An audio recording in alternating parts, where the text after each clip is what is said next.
Drowning in endless email tasks, let's transform the chaos into a well-oiled email marketing machine by connecting Zapier and Aweber. First, log into your Zapier account. If you don't have one, sign up for a free trial. It's the magic key to automation.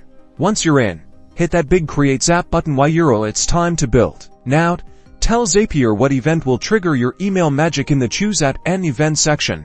Search for and select Aweber as your trigger app. Next, pick your trigger. What action in Aweber will kick off your automated workflow?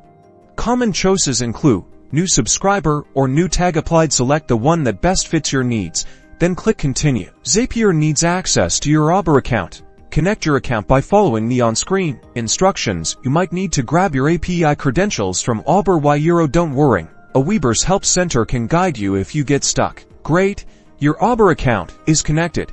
Now, Zapier will ask you to test the trigger. Grab sample data to make sure everything's working. Click Test Trigger and review the results. It's time to set up what happens after the trigger.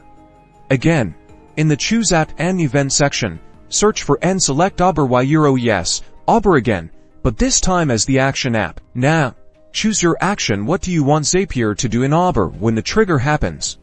For example, you might want to create subscriber in a specific list or update subscriber information. Here comes the crucial part: mapping the data.